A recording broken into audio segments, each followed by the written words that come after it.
Listo. Bueno, arrancamos la grabación de la charla de hoy, chicos. Eh, a ver, pensemos de un modo muy simple la economía en un principio. Pensemos en una economía que hay un solo bien y una sola moneda, entre comillas. Vamos a hacerla más fácil y más gráfica que lo que tenemos en pantalla. ¿Están viendo todos la pantalla que yo comparto? Sí. Sí. Se ve, Profe. ¿no? El dibujito de la casa y la bolsa de dinero, ¿sí? Bien. Sí. Imaginemos que en lugar de una casa y una bolsa de dinero, estamos en el aula, a ver, un rato, imaginemos que estamos en épocas normales adentro del aula, y cada uno de nosotros tenemos una manzana, en lugar de una casa, una manzana, que es el bien, ¿sí? Y cada uno de nosotros tenemos una bolita, como con la que juegan los chicos chiquitos, una bolita. E imaginemos que ese es el dinero. Entonces, si nosotros somos, no sé, 25 personas adentro del aula y hay 25 manzanas y 25 bolitas, tranquilamente podríamos decir que una manzana vale una bolita, o sea, un peso. ¿Sí? ¿Está bien? Sí, sí, sí. Sí. Bien. Y sí. Si cae un maldito y tira un tarro lleno de bolitas adentro del aula y las desparrama, o sea, aumenta la cantidad de bolitas, evidentemente, de moneda. Sería aumentar la cantidad de moneda. Entonces vamos todos encima de las monedas y agarramos cada vez más monedas.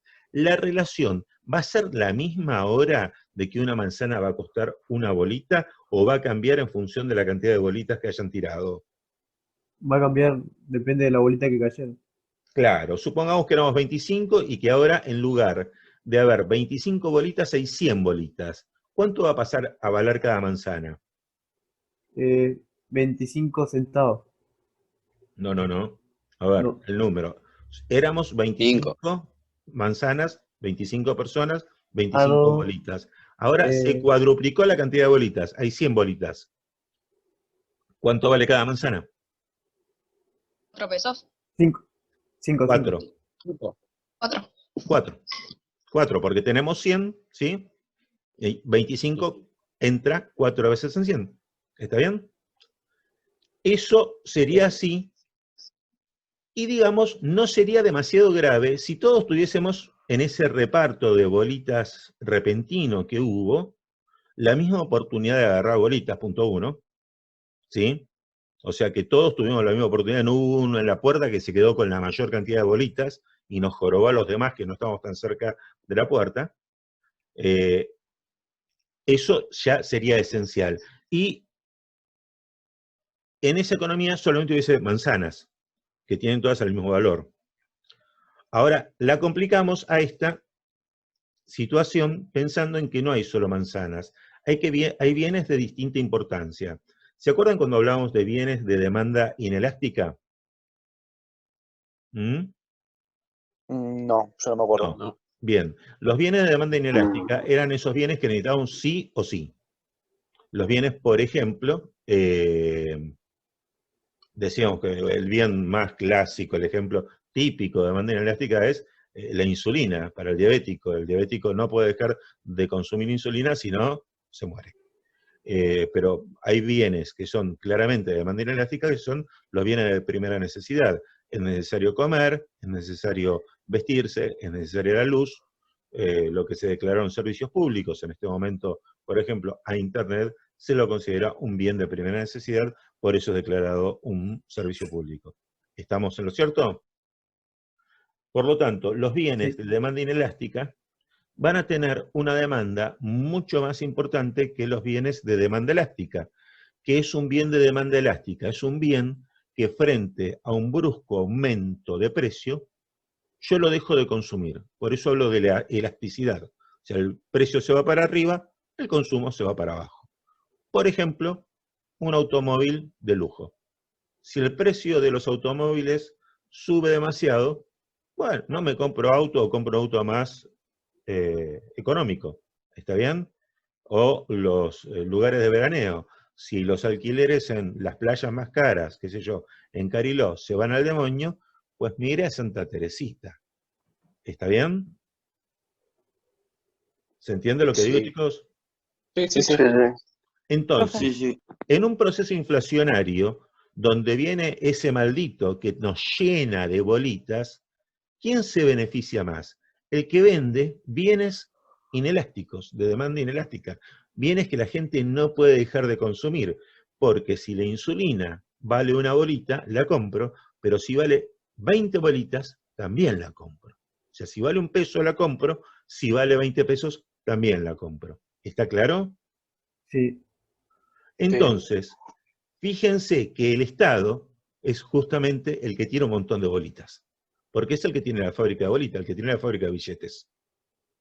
Y cuando se producen estos procesos inflacionarios, porque el Estado tira un montón de bolitas adentro del aula, en este caso el Estado llena de billetes la economía, lo que pasa, evidentemente, es que los bienes suben de precio. Ahora, ¿cuáles bienes duelen más? Los de demanda inelástica. ¿Cuáles son los bienes de demanda inelástica? Decíamos, los bienes de primera necesidad, desde los medicamentos, pasando por los alimentos y pasando por las cosas que cubren necesidades básicas.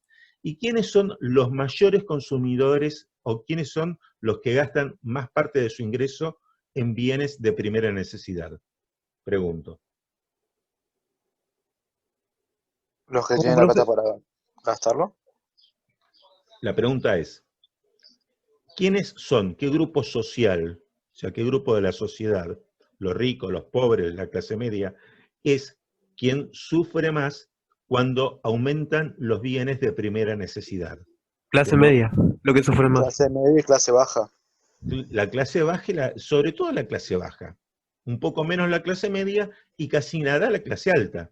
Porque si yo soy de clase alta y gano, no sé, 1,5 millones de pesos por mes, que a mí me aumente un poco la leche, no me quita el sueño. O sea, en una de esas compro menos dólares, pero no me va a definitivamente a fundir.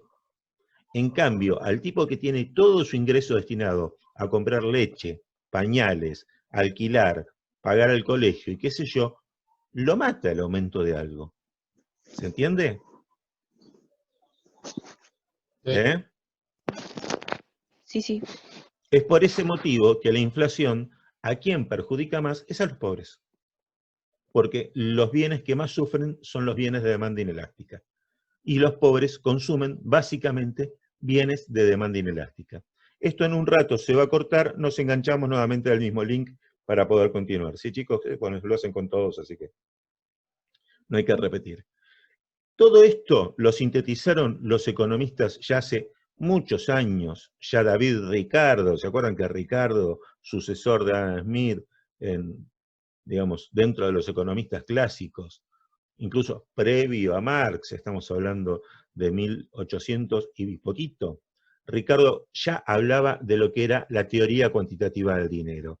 Esto es una mención rápida que hoy en día se sintetiza en esta horrible fórmula que quiere decir que la cantidad de dinero que tiene un país multiplicado por la velocidad que circula es igual al nivel de precios, es decir, a la inflación, por el PBI. El PBI era la demanda global, todo lo que, el dinero que hay en una economía. ¿Está? Sí. Sí. Sí, esto después lo profundizamos un poquito, pero no es la parte esencial. Yo les voy a dejar un video con el tema de la teoría cuantitativa del dinero, pero no es la parte central. Solamente quiero decir que este pensamiento, esta, digamos, actitud de darle importancia al tema de, ¿cómo se llama? Del dinero, al tema de la inflación, no es una nueva forma de pensar, sino que ya los economistas clásicos lo venían considerando, digamos, desde la época de David Ricardo, ¿sí? O sea, desde principios del siglo XIX, mediados del siglo XIX, mediados del siglo XIX, ¿sí? Principio, mediados del siglo XIX. No es algo nuevo. Incluso el tema de la inflación, que parecería que no, tampoco es algo nuevo. Esto es importante decirlo. Uno puede pensar que es más fácil que no haya inflación si uno, en lugar de tener papel moneda, o sea, billetes comunes, como los que fabrica el Estado, a través de la Casa de la Moneda, tuviese oro. ¿Estamos de acuerdo? ¿Hola? Sí. No entendí sí. eso, profe. A ver, pensá lo siguiente. Si nosotros en lugar de tener papel moneda, que el Estado mete cada vez más papel moneda para, por ejemplo, en este caso, enfrentar la pandemia, que en algún momento todo esta ayuda que está dando el Estado para pagar los salarios, incluso ayuda a las empresas y a los particulares, el IFE y todo esto en algún momento va a tener una consecuencia inflacionaria, porque es dinero que se emite y que en algún momento va a sobrar demasiado dinero. Bueno, lo que quiero decir es que si en lugar de ese papel moneda, como estamos hablando, el Estado manejase directamente oro, monedas de oro que tienen valor propio porque es oro, la inflación sería mucho menor, porque las monedas tendrían valor por sí mismo. ¿Se acuerdan cuando hablábamos que las monedas tenían valor por sí mismo o valor porque las avalaba el Estado? El valor intrínseco, o sea, el valor propio por sí mismo, o el valor extrínseco, el valor puesto desde afuera por el Estado. ¿Recuerdan eso? No, tampoco me acuerdo de eso, pero sí ya entendí lo que quiere decir. No te acordás de eso, pero entendés lo que estoy diciendo. O sea, digo, la moneda, el papel moneda, vos agarrás un billete de 1.000 pesos, ese billete no vale 1.000 pesos, no cuesta 1.000 pesos hacer un billete de esos, del hornero creo que, no me acuerdo que tiene, el billete de 1.000. Ahora, si nosotros tuviésemos una moneda de oro que efectivamente vale 1.000 pesos y el oro cuesta 1.000 pesos, es como que sería más difícil la inflación, parecería en principio, ¿no? Porque el oro no pega esos cambios de valor. Lo que pega el cambio de valor es la Además moneda. es limitado. ¿Cómo, hijo? Que el oro es limitado. Porque el No oro se es puede hacer limitado. oro. Tal cual, tal cual. Pero hubo un momento de la historia que ya se notó esto en la economía, porque sí hubo un momento de la historia que, entre comillas, se pudo hacer oro. ¿Saben qué momento fue? ¿Cuándo? El descubrimiento de América. Cuando en Europa caen cantidades enormes de oro procedentes del Nuevo Mundo. Entonces, sufren inflación, aumentan los precios, porque repentinamente aparece mucho oro en circulación. ¿Sí? Entonces, ya todo este problema del valor del dinero y la inflación y la cantidad de dinero en circulación es una cosa que tiene muchos siglos de discusión en la economía. ¿Entienden? ¿Vamos por ahí? Sí. Bien. Sí. Entonces, vamos a pensar ahora en un mundo más antipático todavía como es el que tenemos nosotros actualmente, que tiene bancos. Entonces, ahora vamos a tratar de charlar, en cualquier momento se nos corta, pero vamos a tratar de charlar sobre el efecto multiplicador que realizan los bancos. Los bancos son instituciones que están autorizadas por el Estado, eso me imagino que ustedes lo tienen en claro, ¿sí? No cualquiera pone un banco es una institución que el Estado le ha dado permiso para operar justamente en su ramo, ¿cómo se llama? Recibir dinero, que tiene la responsabilidad de tener control del Estado por el dinero que recibe, y tiene determinadas obligaciones. Nosotros depositamos dinero en el banco, o sea, todos, de un modo o de otro, depositamos dinero en el banco, por ejemplo, cuando recibimos nuestros sueldos, por ejemplo, cuando el comerciante recibe algo que cobra y le dan una transferencia bancaria o le pagan con un cheque, tiene dinero en su cuenta bancaria. ¿Está bien? ¿Hasta ahí Sí. estamos? Sí. Ahora, Sí. de ese modo, los bancos van concentrando la mayoría del dinero de la sociedad. ¿Está bien? ¿Qué hacen los bancos con el dinero que reciben? Hacen préstamos. Hacen préstamos, muy bien. Prestan dinero, para eso deberían estar los bancos, para prestar dinero. Pero ustedes piensen en una cosa, un banco puede recibir mucho dinero. ¿Puede prestar todo el dinero que recibe? No. No, hay un límite. No. Hay una cantidad mínima que el banco tiene que tener Porque alguno va a ir a retirar el dinero. O sea, yo voy a ir en determinado momento al banco a retirar el dinero. Freno acá porque esto se corta en cualquier momento. Bueno, continuamos con nuestro tema de los bancos. Entonces, los bancos tienen que tener una cantidad mínima de dinero, y tengo ahí alguno que tiene un perro suelto, me parece, ¿no? ¿Quién es el amigo que tiene el perro suelto?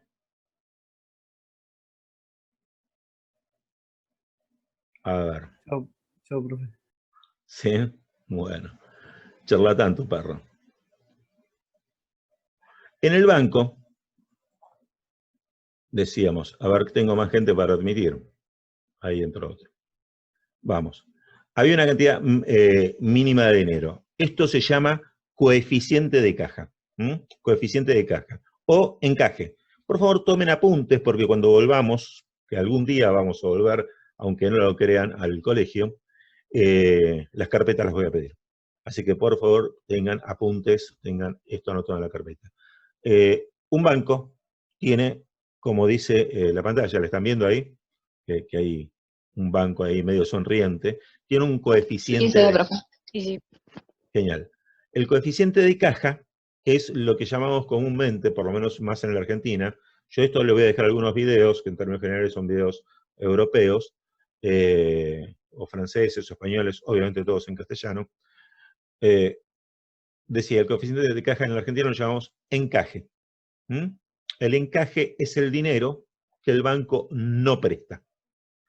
Es decir, que si hablamos que un banco tiene un coeficiente de caja o un encaje del 10%, estamos diciendo que el banco, de cada 100 pesos que recibe, no presta 10 y sí presta 90.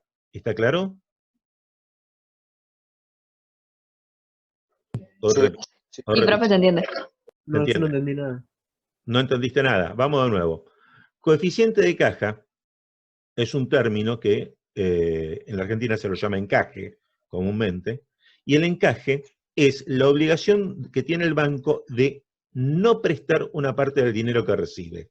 De todos los depósitos que realizamos todas las personas que tenemos plata en el banco, los bancos no pueden prestar, por ejemplo, en el ejemplo que pone acá este gráfico, no puede prestar un 10%. O sea que tiene un encaje del 10%. Pues sí puede prestar el 90% restante. O sea, el 90% restante se lo puede prestar a cualquier persona. ¿Estamos bien?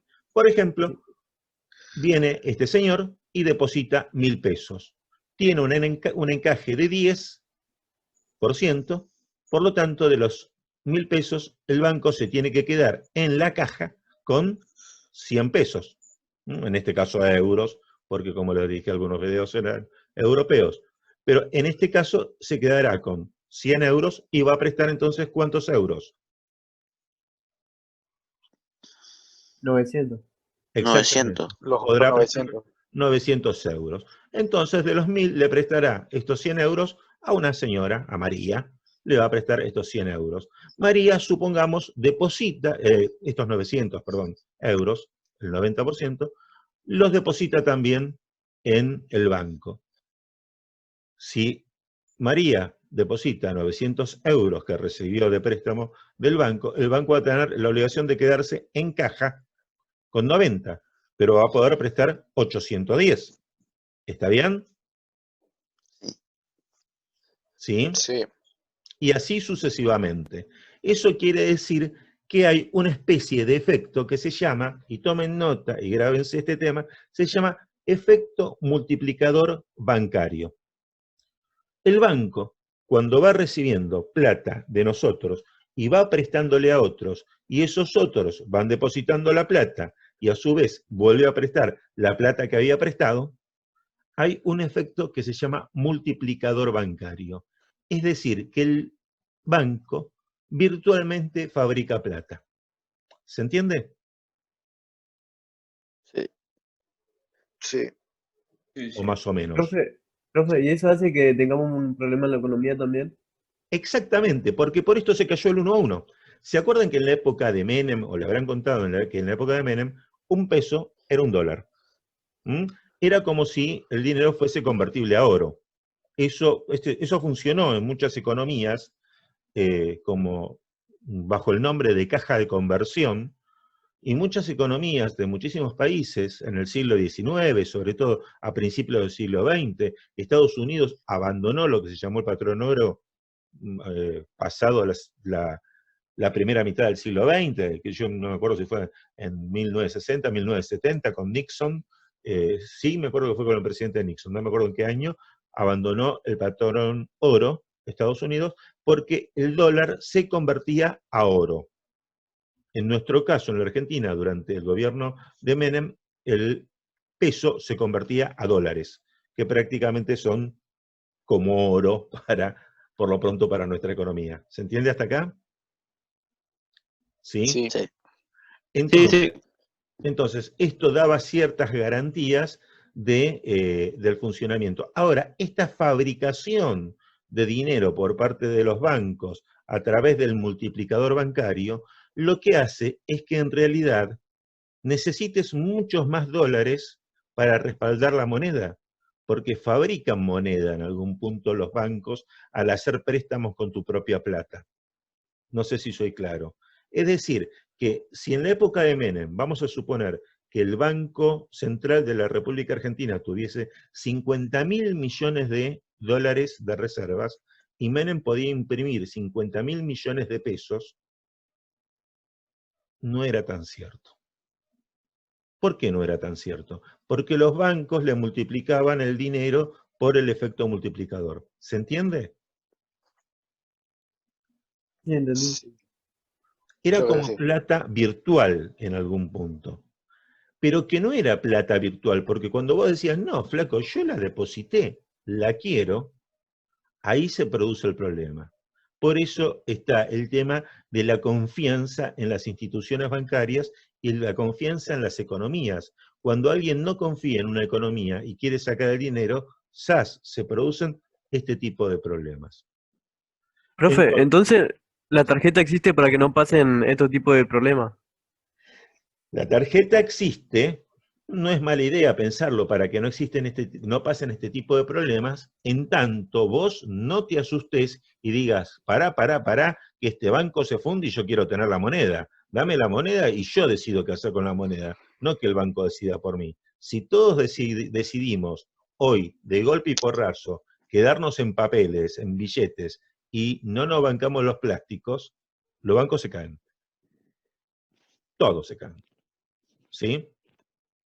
Le voy a poner un ejemplo muy familiar y muy claro. Yo me acuerdo de cuando pintaba que se caía la convertibilidad, pero ya en el mes de junio del año 2001, me acuerdo que fui a retirar... ¿Me están escuchando ustedes? Porque yo veo que hay algún problema de conectividad en este momento. ¿Me están escuchando bien? Yo te escucho bien. Sí, profe, te escuchas bien, profe. Ah, ¿Se genial. escucha todo bien? Bárbaro. Yo me acuerdo que en junio del 2001 voy al banco y quiero retirar billetes americanos, dólares. Y me dan billetes argentinos. Y yo le digo, dame verdes. Es lo mismo, 1 a 1, coso. No, pues, si es lo mismo, dame verdes. Sí, es lo mismo. Bueno, justamente porque lo mismo los quiero con Franklin de dibujito, no con San Martín. ¿Sí? Bueno, que sí, que no, que sí, que no. Le digo, mira, a ver, hagamos la corta. O me da verdes, o voy a mi casa, agarro internet, escribo un mail a los diarios y digo que el banco, tanto, no tiene capacidad para devolver los dólares. Y me dice, espere un segundito, por favor, señor. Se va adentro, se ve que habla con el gerente y me dice, le digo la verdad, no tenemos. Hay en la sucursal de Muñiz, vaya que se lo van a dar ahí. Me tuve que ir, o sea, en ese momento ya lo que se sentía es que no había respaldo del 1 a 1. Por eso uno quería ir a retirar los verdes. ¿Se entiende? Y al final, a mí me pasó en junio darme cuenta. El resto, la gente en general se dio cuenta en diciembre, que fue cuando se cayó al demonio el tema del 1 a 1. ¿Está? ¿Sí? Sí. Sí. Bien. Entonces, el efecto multiplicador bancario produce esto, que multiplica, en este caso, por 10, que es el coeficiente de caja, la cantidad de dinero de una economía. De los 1.000 pesos que había al principio que depositó el primer depositante, se nos terminan transformando en 10.000 pesos por el efecto multiplicador de los bancos. ¿Está bien? Entonces, Sí. acá con el dibujito lo que quiere decir es que si el dinero que depositó este hombre, Juan, por llamarlo de algún modo, que fue real, y el dinero que esta mujer recibió de préstamo, que lo recibió de préstamo, y es real porque lo debe, van sumándose, van produciendo justamente estos 10.000 pesos en la economía que arrancan en la realidad con los primeros 1.000 pesos que deposita Juan. ¿Estamos? Ese es el multiplicador bancario. Si en determinado momento Juan y María se dan cuenta que esto es un problema y que el banco no les va a devolver el dinero, y llaman a todo el mundo diciendo, saquen la guita, como yo dije, mando un mail a los diarios diciendo que el banco francés, concretamente, no es capaz de devolver $5.000, entonces vas a tener una corrida bancaria. Efectivamente, acá lo que muestra que nos toman el nombre de corralito, que si todo el mundo tiene depositado 3 millones y van a buscar 2 millones, los bancos caen a la quiebra. ¿Está? Entonces, para sintetizar, el funcionamiento del sistema financiero, y yo diría de toda la economía de un país, es esencialmente la confianza, la credibilidad y sobre todo que no cambiemos las leyes a cada rato, que haya lo que comúnmente se llama, y van a escuchar a muchos periodistas hablar de eso, seguridad jurídica. Si vos tenés hoy impuestos y mañana tenés mayores impuestos y después tenés recontra mayores impuestos, ¿sabés quién va a depositar, a quién va a confiar en el país para poder hacer negocios? Nadie. ¿Sabés quién va a conseguir laburo? Nadie, porque si nadie invierte, nadie labura. ¿Está? ¿Queda claro, chicos, esto? Sí. Profe. Y Bueno, el tema es que justamente un país tiene que tener una política monetaria y manejar determinados instrumentos monetarios para poder contener la inflación y para poder mejorar los niveles de empleo. Entonces, vamos a definir como política monetaria un conjunto de acciones orientados a modificar la cantidad de dinero que hay disponible en un país. ¿Cómo un país puede modificar la cantidad de dinero existente? Acá, entonces, nos va a decir que justamente para poder modificar la cantidad de dinero que dispone un país, hay por lo menos estas 3 herramientas que ven abajo disponibles para hacer política monetaria. Les comento que estas son las medidas más comunes en los países más civilizados. Insisto, estos son videos de Europa, ¿sí? A una se lo llama tasa de descuento, a la otra encaje bancario o coeficiente de caja, del que algo hemos hablado y ahora vamos a hablar un poquito más, y a la otra se la llama operaciones del mercado abierto o la sigla que es OMAS. ¿Estamos? sí. ¿Se entiende esto? Sí. Sí, profe, se entiende. Resumiendo entonces, si un gobierno quiere tomar medidas de política económica que apunten al tema monetario, va a tener básicamente 3 instrumentos: tasa de descuento, encaje bancario y OMAS o operaciones de mercado abierto. Bueno, acá hay un comentario mínimo que existen reservas. Existen 2 tipos de reservas en verdad. Acá puse una sola, pero existen 2 tipos de reservas. Una cosa son las reservas que tiene el Banco Central de un país. En el caso de la Argentina, el Banco Central se llama BCRA, que quiere decir Banco Central de la República Argentina, que son las reservas que tiene este Banco Central. ¿Qué es un Banco Central? Es un banco de bancos, ¿sí? No es un banco que uno de nosotros va y dice quiere tener una cuenta y deposita. No, es como el banco donde tienen cuenta los bancos. ¿Me explico? O sea, si los bancos necesitan plata porque demasiados clientes fueron a retirar su dinero, el Banco Central es el que les va a prestar plata para que puedan enfrentar ese problema. ¿Se entiende? Sí. Sí. Supongamos que Sí, el sí. banco, no sé, Río, el Banco Santander se llama ahora, el Santander está pasando por un momento que los clientes decidieron sacar mucho dinero, más que el que tenían ellos, de encaje, o sea, de coeficiente de caja, y no le alcanza, va y pide al Banco Central y tiene el Banco Santander como una cuenta con el Banco Central donde el Banco Central le presta o el Santander le presta al Banco Central. ¿Está? Las reservas son las cantidades mínimas de dinero que tienen que tener los bancos comerciales para hacer frente a los retiros potenciales de sus clientes, ¿no?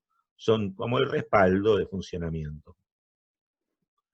La tasa de descuento, ¿a qué se llama tasa de descuento? Es el interés, es la tasa de interés que el Banco Central le cobra a los bancos comunes, a los bancos comerciales. Por ejemplo, como decíamos antes, el Santander va y pide plata porque supongamos que no le retiraron demasiado dinero. Supongamos tan solo que tiene muchos clientes que quieren hacer casas. Entonces, el Banco Central le puede prestar al Santander dinero para que hagan casas. Ahora, si vos querés que la economía se active y haya mayor empleo, y sos el Banco Central, y querés, insisto, que la economía se active y haya mayor cantidad de empleo, y la construcción es un empleo, y hacer casas da empleo a albañiles, arquitectos, electricistas, gasistas, a los negocios que venden los artículos, que venden desde, no sé, una estufa, pasando por todos los materiales de construcción y terminando por las tejas o los materiales para hacer una pileta de natación. Si vos querés que toda esa gente trabaje, entonces la tasa de descuento la vas a poner alta o baja. ¿Cómo, profe? ¿Mm? ¿Cómo? No escucho. ¿Cómo, profe? ¿Cómo era la pregunta? Si vos sos el Banco Central y vos querés impulsar el empleo y manejás la tasa de descuento, es decir, la tasa que vos le cobrás, la tasa de interés que le cobrás a los bancos comerciales, supongamos al Banco Santander, y hoy al Banco Santander está yendo mucha gente a pedir préstamos para construir casas, ¿le vas a cobrar una tasa alta al Santander o una tasa baja al Santander? Una tasa alta. Si vos le cobras una tasa alta al Santander, el Santander va a tener que cobrar una tasa alta a sus clientes, por lo tanto los clientes van a sacar poca plata y no van a hacer muchas casas. ¿Me explico? Sí. Entonces, reflexionemos. Vuelve la pregunta. Si yo quiero que el Santander preste mucha plata para que hagan muchas casas, yo soy el Banco Central, ¿le voy a cobrar caro el dinero con mucha tasa de interés o con baja tasa de interés?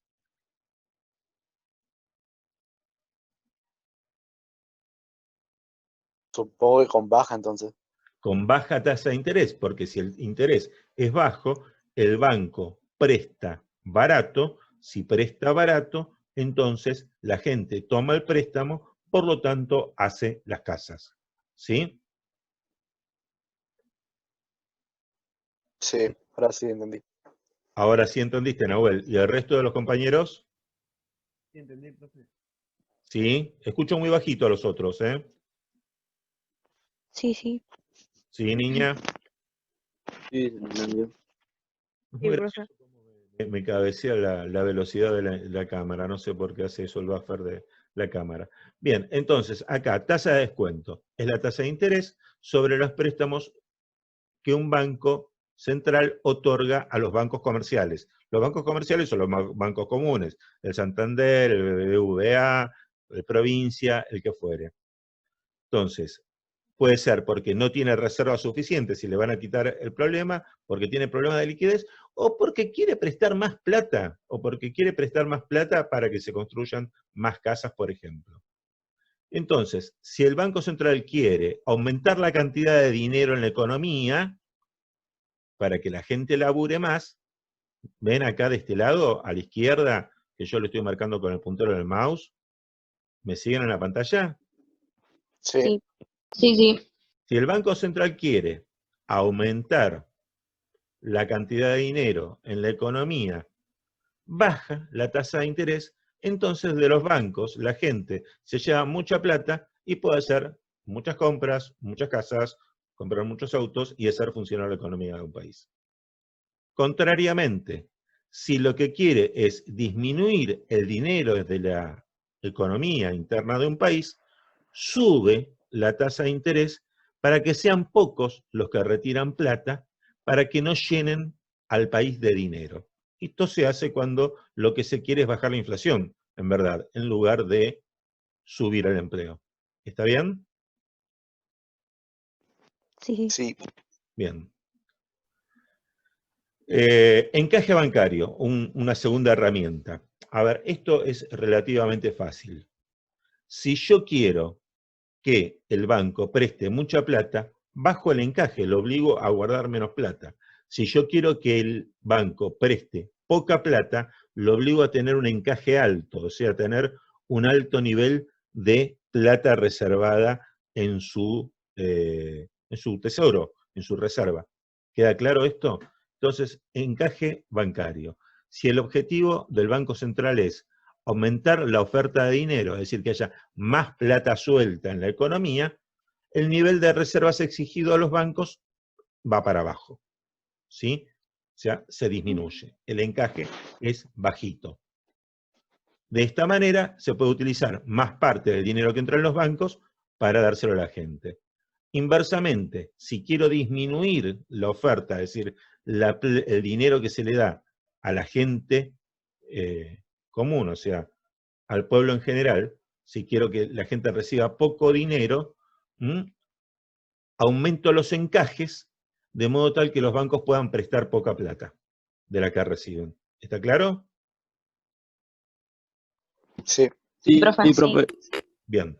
Entonces, si yo al banco lo obligo a tener el encaje, por ejemplo, pregunta típica de examen, si el encaje es alto, ¿qué pasa? ¿El banco presta más o menos dinero? Encaje alto. Guarda mucha plata en el banco, en el tesoro, el banco. ¿Puede Presta prestar más. poca Está más. o mucha? Está obligado, Mucha. está obligado a guardarla, a encajarla, a mantenerla en caja.